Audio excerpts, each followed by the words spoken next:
اللہم صلی علی سیدنا و مولانا محمد معدن الجود والکرم وآلہ وصحبہ وبارک وسلم۔ تمام تعریفیں حمد و ثنا اللہ تعالیٰ جل مجدہ الکریم کے لیے۔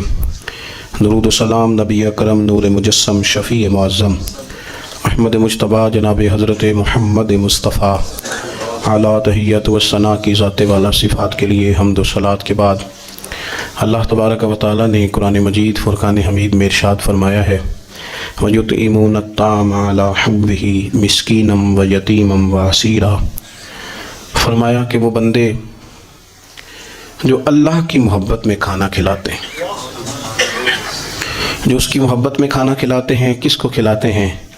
فرمایا وہ مسکین کو کھلاتے ہیں، یتیم کو کھلاتے ہیں اور اسیر کو کھلاتے ہیں، قیدی کو کھانا کھلاتے ہیں اللہ کی محبت میں، اللہ کی محبت میں، اللہ کی رضا پانے کے لیے۔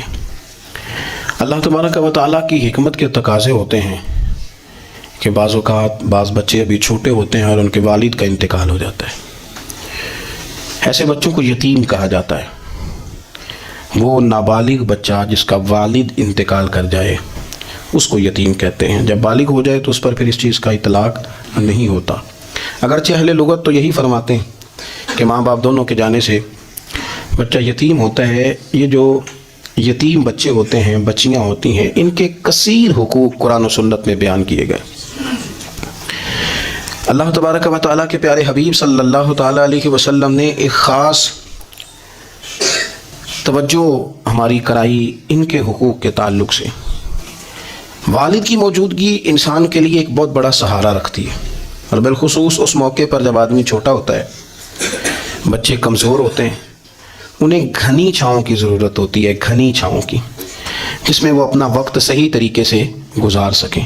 ہمارے ہاں یہ ہوتا ہے کہ اگر کوئی کسی کا والد انتقال کر جاتا ہے تو وقتی طور پر تو بہت ساری اس کے لیے آسانیاں کی جاتی ہیں۔ بہت سارے لوگ ہوتے ہیں جو وقتی طور پر آ کے دست شفقت پھیرتے ہیں، وقتی طور پر سہارا دیتے ہیں، کسی وقت کو تھوڑی بہت مدد بھی کر جاتے ہیں، لیکن مستقل بنیادوں پر ان کا خیال نہیں رکھا جاتا۔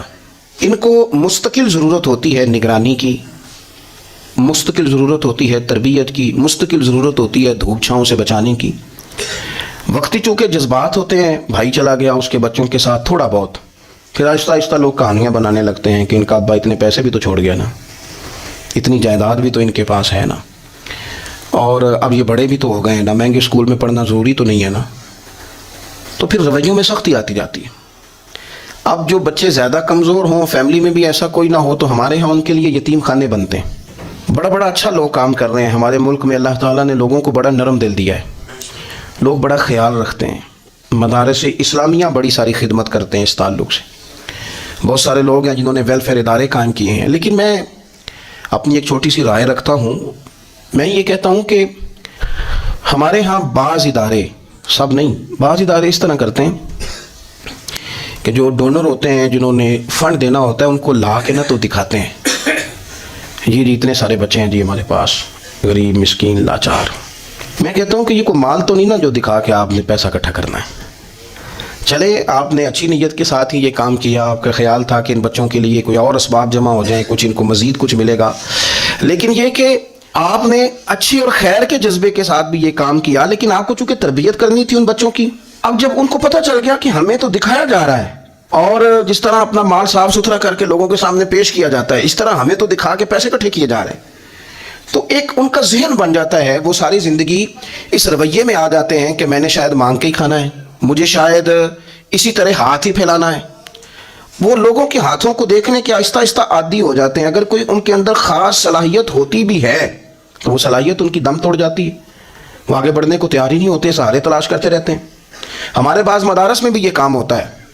سیٹھ صاحب، نواب صاحب، مالدار آدمی وہ آیا ہے تو وہ اب جا رہا ہے کلاسوں میں، ایک ایک کلاس اس کو دکھائی جا رہی ہے، اتنے بچے ہیں، یہ کرتے ہیں۔ ٹھیک ہے، آپ کے جذبات اچھے ہی ہوں گے، لیکن میرا موقف یہ ہے کہ بچوں کے دلوں پہ جو گزرے گی اس کا بھی تو ہمیں خیال رکھنا ہے نا، اس پر بھی تو ہمیں توجہ کرنی ہے نا۔ تو اس لیے یہ کہ یہ ماحول نہیں بنائیں لوگوں کے ذہنوں میں، ان کو مستقل کفالت۔ آپ قرآن و سنت کو آپ پڑھیں نا تو رسول کریم صلی اللہ علیہ وسلم نے فرمایا کہ انا وکافل الیتیم، فرمایا میں اور یتیم کی کفالت کرنے والا۔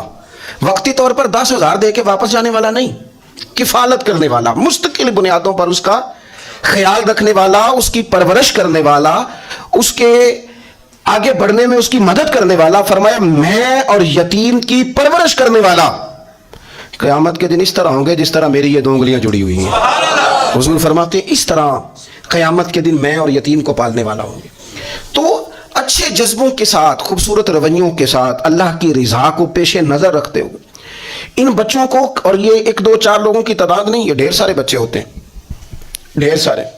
میری ذاتی یہ رائے ہے کہ ان بچوں سے بار بار پوچھیں بھی نہ آپ کو ضرورت کیا ہے، ان کو بار بار احساس نہ دلائیں کہ ہم آپ کا خیال رکھتے ہیں. یہ بھی نہ کریں آپ بائی دا وے بھی تو سارا کچھ کر سکتے ہیں، پیچھے رہ کے بھی تو کر سکتے ہیں. بہت سارے ایسے لوگ ہیں نے کبھی پلٹ کے دیکھا ہی نہیں کون ان کو پال رہا ہے، لیکن کوئی بیٹھا ہوا دور دعا دیتا ہے، میں ڈوبتا ہوں سمندر اچھال دیتا ہے.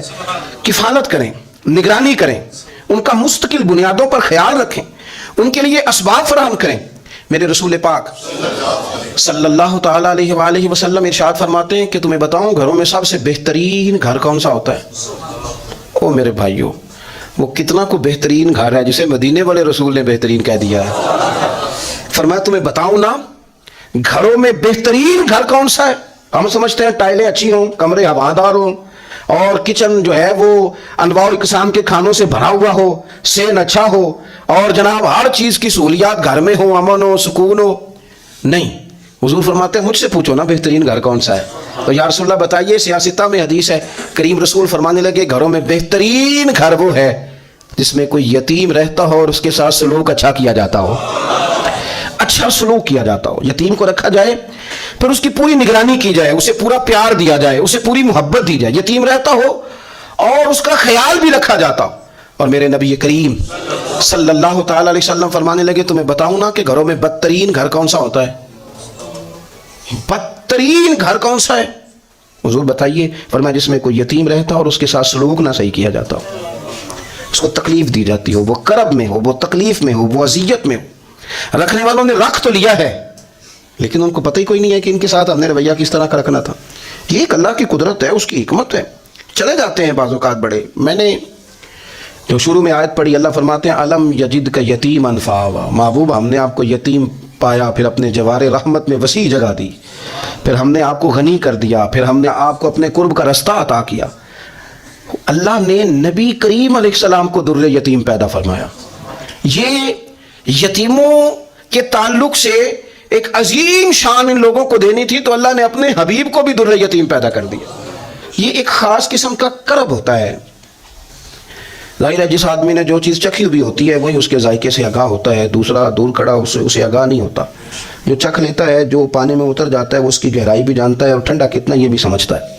جن لوگوں نے یہ دور گزارا ہوتا ہے ان کو اس کا پتہ ہوتا ہے.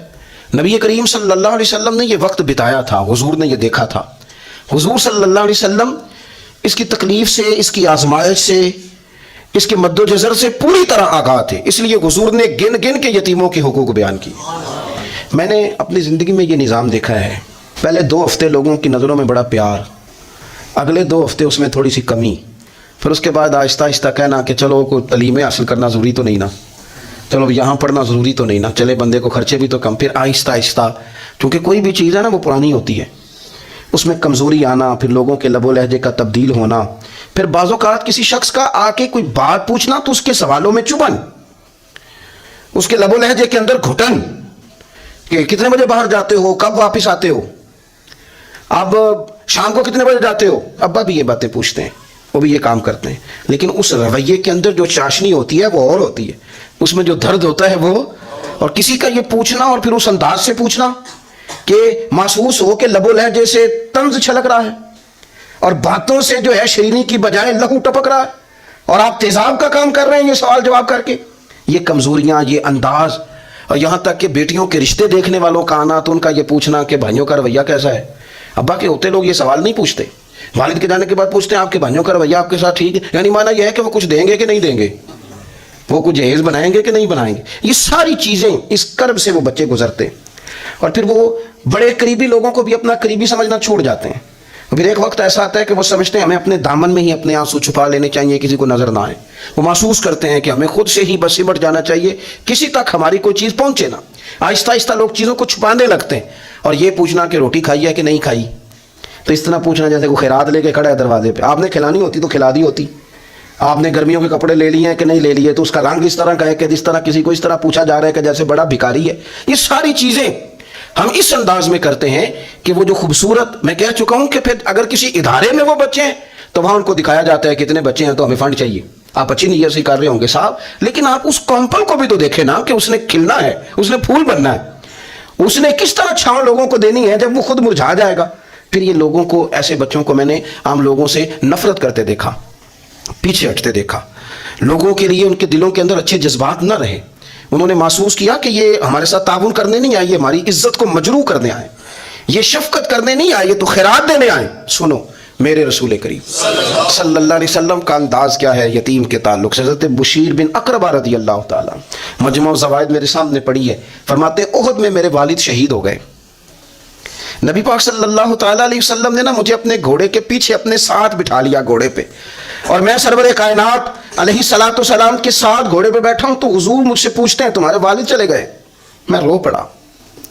میں نے عرض کی حضور اب نظام کیسے چلے گا؟ آپ یقین کریں چھاؤں کا پتہ تب بھی چلتا ہے کہ جب دھوپ آتی ہے اور اس کی قدر کا احساس ہوتا ہے، محسوس ہوتا ہے. جب کوئی گھر کا بڑا رخصت ہو جاتا ہے تو یوں لگتا ہے کہ ساری چھتیں کمروں کی بھی گر گئی ہیں، سین کی بھی گر گئی ہیں. اب یکدم دھوپ آئی ہے، پھر اس کا احساس محسوس ہوتا ہے. والد کے، دادا کے، بوڑھوں کے گھر میں ہوتے ہوئے تو بڑے سارے ویسے ہی مسئلے نہیں ہوتے، بہت سارے لوگ ویسے جھجکتے ہیں، سامنے ہی نہیں آتے. تو حضرت بشیر بن اقربہ رضی اللہ تعالیٰ عنہ کہتے ہیں میں نے کہا حضور میرے ابا جی چلے گئے. اب میں اپنے آپ کو بڑی تکلیف میں محسوس کرتا ہوں. قربان جائیں، حضور نے یہ نہیں فرمایا میں تیرا خیال رکھوں گا، یہ نہیں فرمایا فکر نہ کرنا. ہمارے جملے کیا ہوتے ہیں؟ کوئی حکم ہوا تو بتانا، کوئی کام ہوا تو کہنا، کوئی ضرورت ہوئی تو فوراً فون کرنا. یہ نہیں فرمایا. قربان جائیں کیا ادائیں ہیں، کیا رنگ ہے، کیا دینے کا انداز ہے، اور کس طرح برکھا برستی ہے رحمت للعالمین محبوب کی. حضور فرمانے لگے بشیر کیا تو پسند نہیں کرتا کہ عائشہ تیری ماں بن جائے اور محمد عربی تیرے باپ بن جائے؟ پسند کرتے ہو؟ حضرت بشیر بن اقربہ رضی اللہ تعالیٰ عنہ فرماتے ہیں کہ میں بیٹھا تو گھوڑے پہ تھا، پر مجھے یوں لگا کہ ساری ہی دنیا گویا میری جھولی میں آ گئی، سارا کچھ یہاں. اتنی بڑی بات حضور نے کر دی، اتنے بڑے جملے کہہ دی. میں تو پسند نہیں کرتا، تجھے اچھا نہیں لگتا کہ عائشہ تیری ماں بن جائے اور محمد مصطفیٰ صلی اللہ علیہ وسلم تیرے والد بن جائے؟ تو پسند نہیں. فرماتے بس ختم ہو گئی بات. پھر تو ہم نے دھوپ دیکھی کبھی نہیں، پھر تو غربت گویا آئی کبھی نہیں، پھر تو ہم نے دیکھا ہی نہیں مد و جزر کیا ہوتا ہے.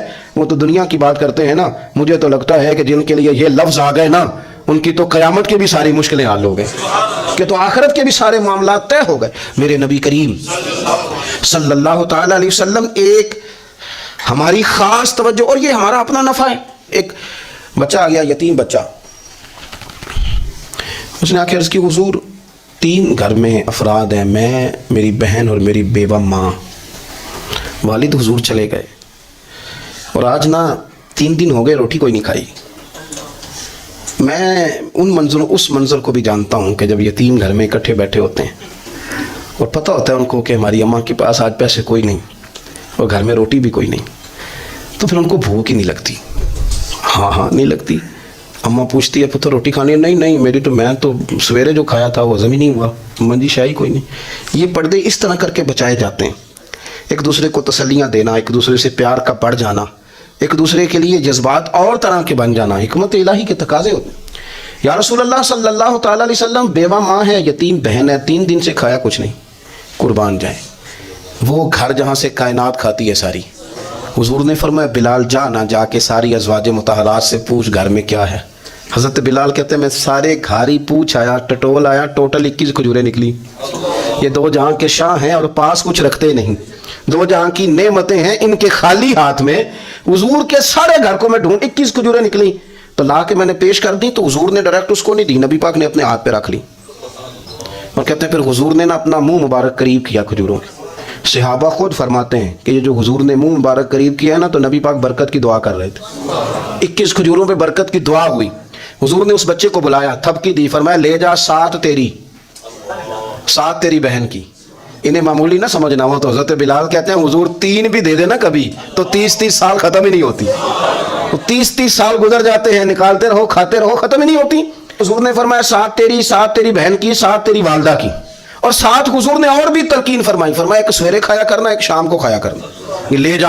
حضرت سیدنا بلال حبشی کہتے ہیں رضی اللہ تعالیٰ عنہ کہ بچہ لے کے جب باہر نکلا تو حضرت سیدنا معاذ ابن جبل دوڑ کے گئے اور جا کے بچے کے سر پہ شفقت سے ہاتھ پھیرا، کہا فکر نہ کرنا، رب کریم تجھے بہترین سرپرست عطا کرے گا، پتر پریشان نہ ہونا، اللہ تیری مدد کرے گا۔ صرف حوصلہ دیا، سر پہ دست شفقت پھیرا، بچہ چلا گیا تو حضور نے فرمایا معاذ ادھر آؤ نا ذرا۔ یا رسول اللہ حکم ہو۔ فرمایا کس چیز نے تمہیں اٹھایا بچے کے سر پہ ہاتھ رکھنے کے لیے؟ کس نے تمہیں کہا؟